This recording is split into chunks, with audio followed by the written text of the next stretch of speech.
Hey guys, welcome back to the channel. Today, we're diving into one of the hottest topics in modern military aviation, a head-to-head comparison between America's groundbreaking Northrop Grumman X-47B and China's stealthy beast, the Hongdu GJ-11 Sharp Sword.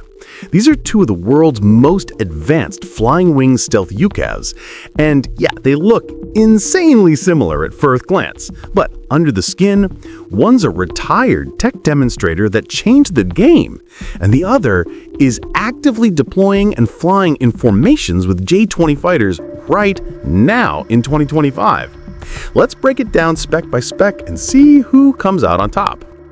First off, the basics. Both are tailless flying wing designs optimized for low radar signature.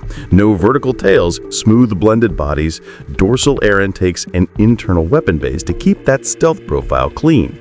The X-47B, developed for the U.S. Navy's UCAV D program, first flew back in 2011 and wrapped up testing around 2015. It's powered by a single Pratt & Whitney F100 220U turbofan, the same family as in the F-16, giving it high subsonic speeds around Mach 0.9 high up.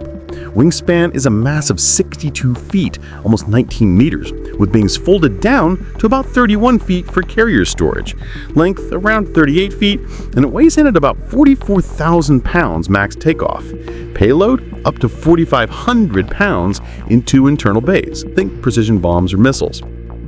Now, the GJ-11 Sharp Sword, this thing started testing in 2013, but has evolved big time. Latest versions have a cleaner stealth shape with a fully shrouded exhaust for better IR reduction.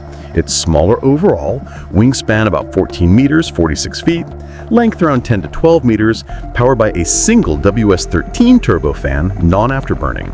Top speed is estimated around 1,000 kilometers per hour, roughly Mach 0.8 plus, combat range up to 4,000 kilometers in some claims, and payload around 2,200 kilograms or 4,400 pounds across two bays.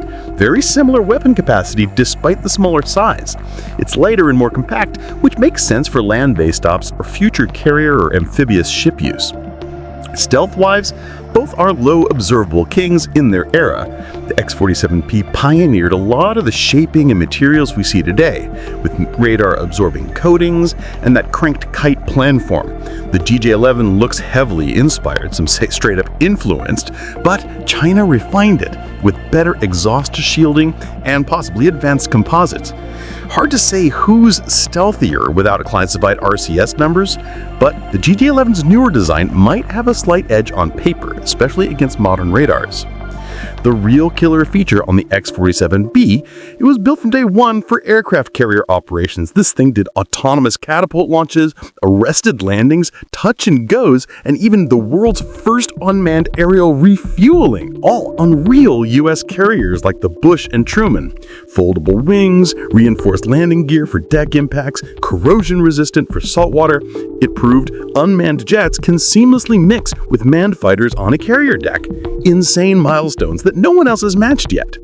The GJ-11, primarily land-based so far, but China is pushing hard for naval variants. Recent 2025 parades showed mock-ups with folding wings, and there were reports of tests for catapult launches from Type 076 amphibious ships or even their new carriers. It's not fully carrier-proven like the X-47B was a decade ago, but deployments to high-altitude bases in Tibet and integration test, so it's getting real-world operational experience super fast. Autonomy and teaming, this is where things get wild. The X-47B was semi-autonomous. It could fly entire missions with waypoints, handle carrier ops on its own, but always had human oversight via data link. Groundbreaking for its time, but the program got canceled before full combat autonomy. China took that concept and ran with it. The GJ-11 is designed for high levels of AI-driven autonomy, and in late 2025, we saw official footage of it flying tight formations with J-20 stealth fighters and J-16D electronic warfare jets. It's already doing manned-unmanned teaming as a loyal wingman, scouting ahead, jamming, or striking while the piloted jets hang back. The U.S. is chasing this with CCA programs like the XU-58 or future NGAD Wingman, but China is demonstrating it in public now. Status today? The X-47B is a legend. Two airflames are preserved or heading to museums after proving the impossible. It directly influenced the MQ-25 tanker drone, but the U.S. shifted away from armed to stealthy UCAVs or carriers. Meanwhile, the GJ-11 is in active service with the PLAF, multiple units are spotted at bases, serial production underway, and it's evolving into naval variants. China is deploying these things while integrating swarming, decoys, and precision strikes. So who's the winner? If we're talking proven carrier tech and historic firsts, the X-47B takes it hands down. It was years ahead and actually did the hard stuff at sea. But in 2025, the GJ-11 is the one flying missions, teaming with 5th-gen fighters, and looking like the future of stealth drone warfare. The X-47B showed the world how it's done. China built on that blueprint and now is fielding the real operational version. What do you think? Did the US drop the ball by retiring the X-47B concept? Or is China just catching up with smarter packaging? Is the GJ-11 the new king of stealth UCAVs? Drop your thoughts below, smash that like if you want more drone showdowns, subscribe for the latest Miltech breakdown, and I'll see you in the next one. Peace.